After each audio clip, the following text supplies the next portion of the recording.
YouTube. This is Carrington Hollister for Friday, November the 1st. Happy 1st of November. For some of us, it's the 1st of the month when we get paid. Uh, if you notice in the back, if you're talking in the background, I can't help it, but it is what it is. Anyway, the title of this video of this time, the Carrington Hollister show Unfiltered, is the EV hype. And I'm not gonna go very long with this.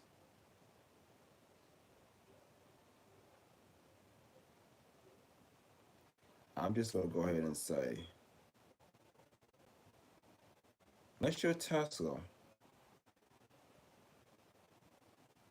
Let's your Tesla. I don't think any of these legacy automobiles will survive. You see how Stellantis is having issues with their Charger EV. Now they talking about sending all production around 1500 to Mexico, and making a Ram Rev there and Southern Heights assembly plant in Sterling Heights, Michigan. And then you got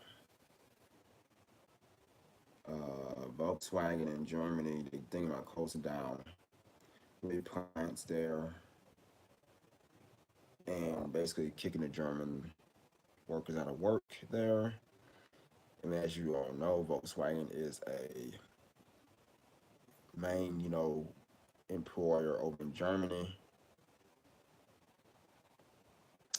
And then you got Ford closing down their plants of their F-150 Lightning until next year. And then you got GM.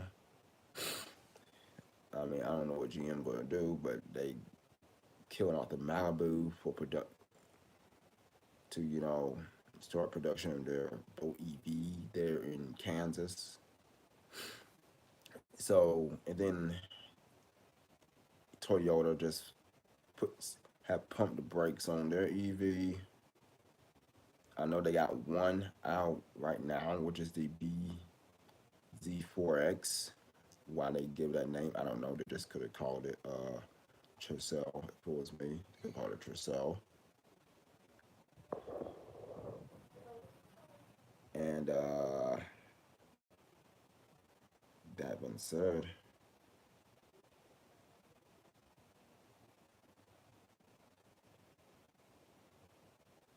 sorry, kind of got distracted.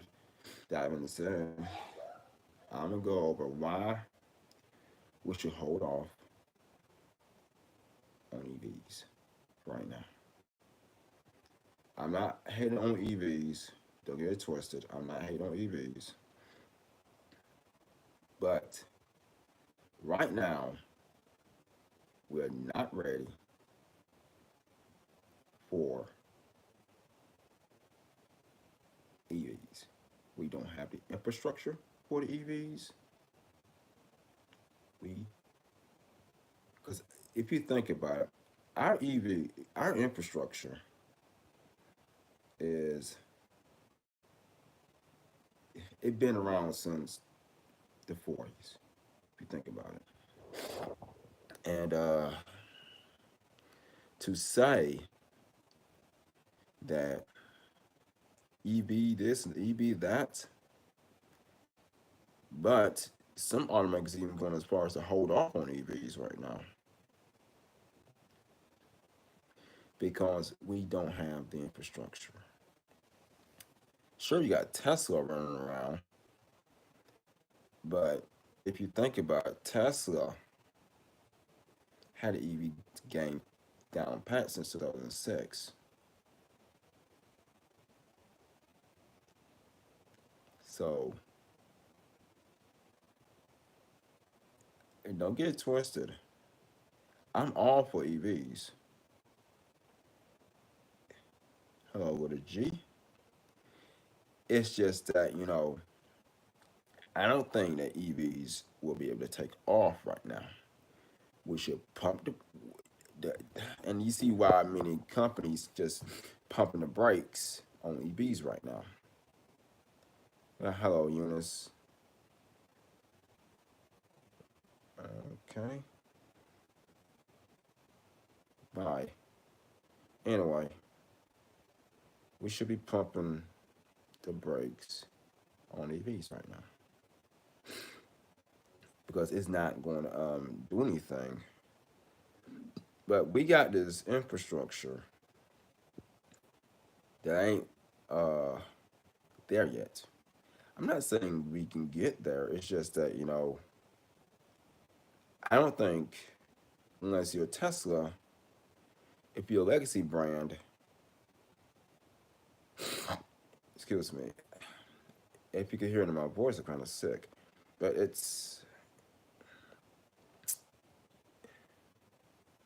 but many people say, well, I'm just saving, I'm not putting gas in the car.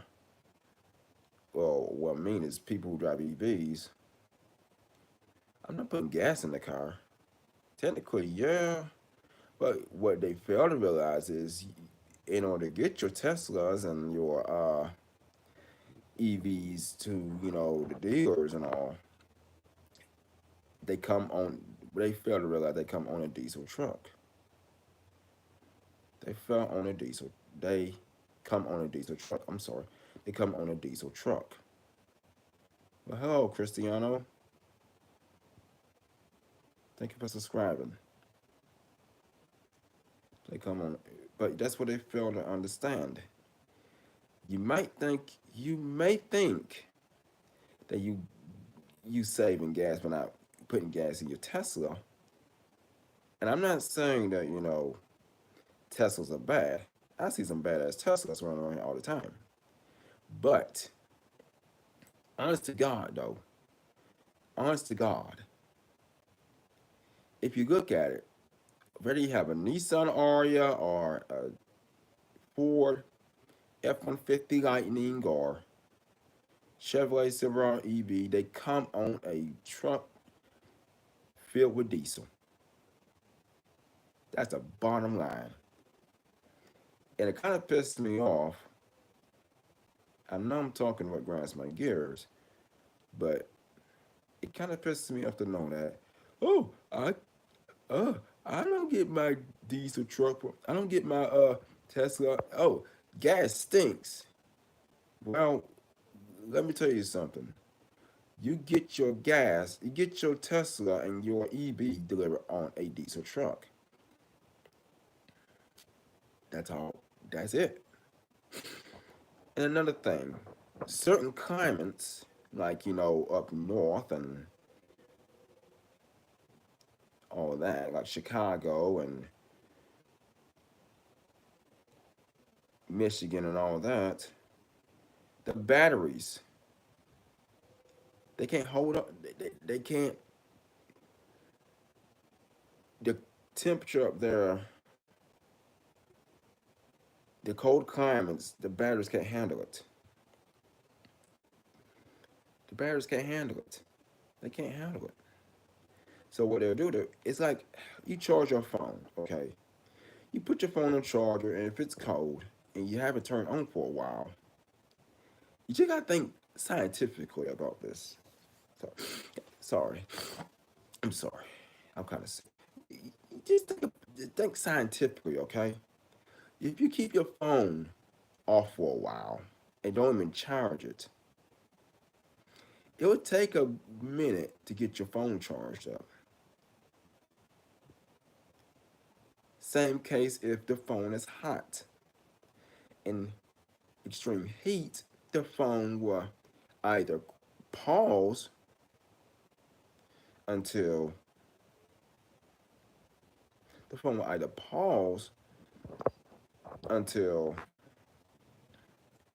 it get done cooling off to a suitable temperature, then will continue onwards.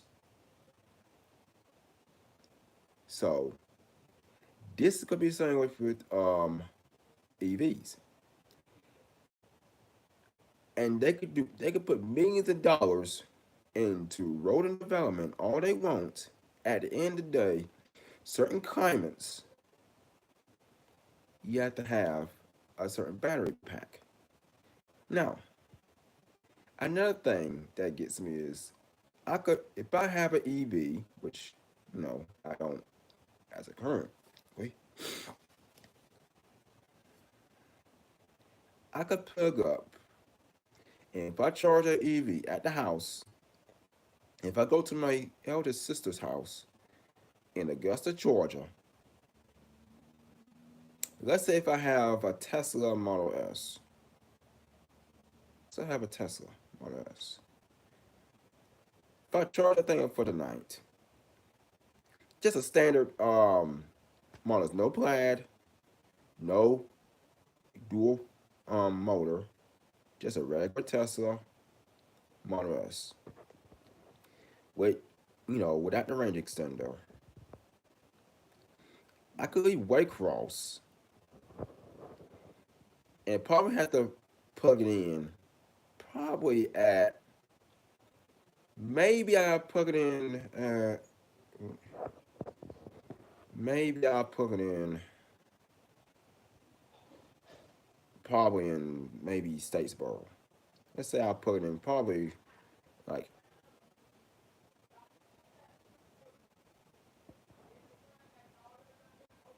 again it might be here you might hear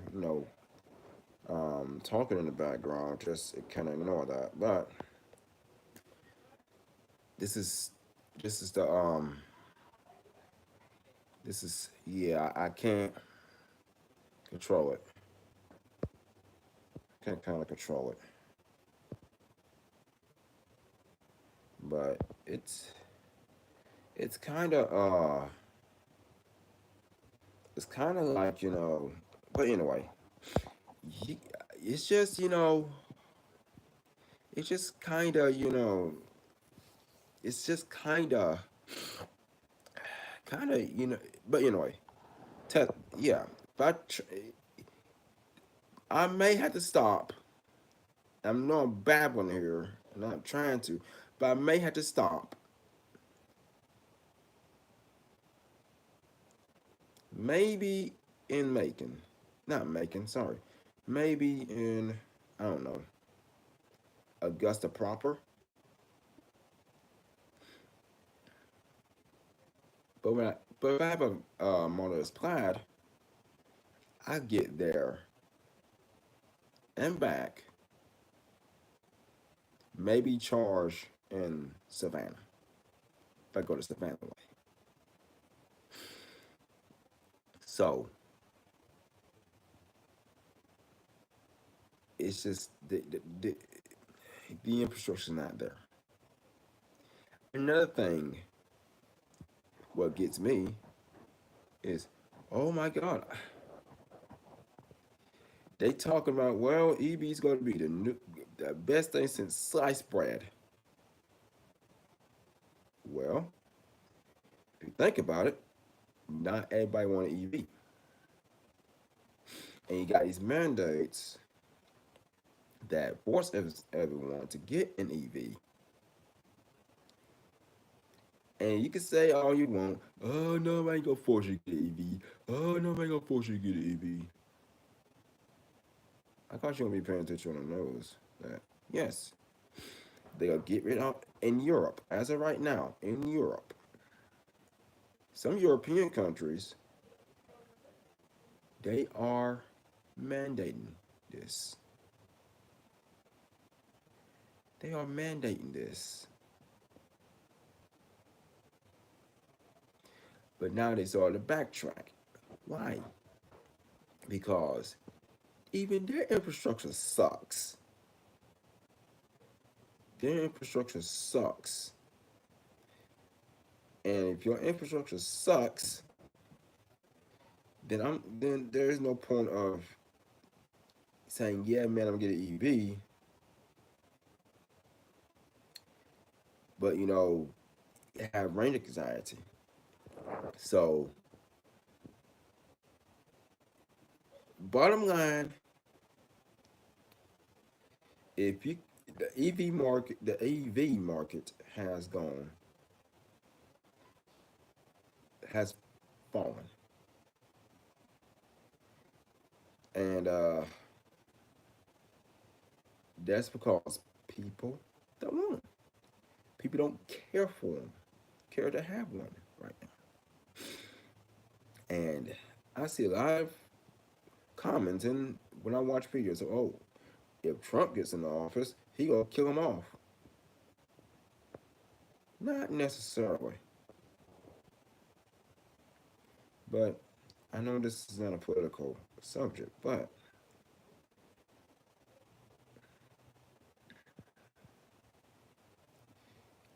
and there's a lot of legacy brands that has EVs.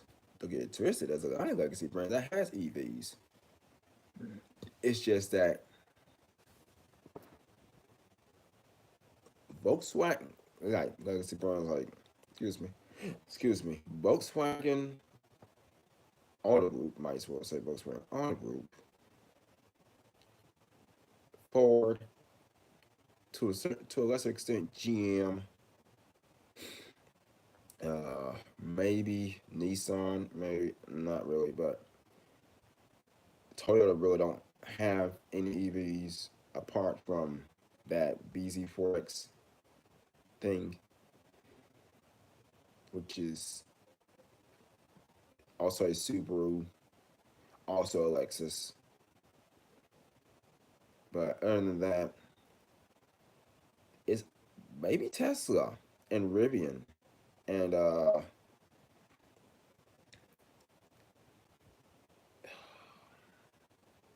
maybe it's those that we got EV game down pat. You know, they've been doing this for a while. And you can't forget BYD. Don't forget BYD in China. That's about the only country that got EVs down pat right as I speak. This could be a part two to this. I don't know if we're gonna put it today or maybe tomorrow. I don't know. But it's probably be part one of this. But bottom line, we ain't ready. We probably ready sometime in the future. We just don't have an infrastructure for it. So don't get too excited when you buy your Tesla or your EV only to get range anxiety in the very near future. This is your host, Carrington Hollister, for Friday, November the 1st. And wherever you are in the world, whether it's morning, middle, night, I hope you have a safe day, safe morning, safe evening, and safe afternoon and safe night. Wherever you at in the world. Until next time, this is your host, Carrington Hollister. I am signing off.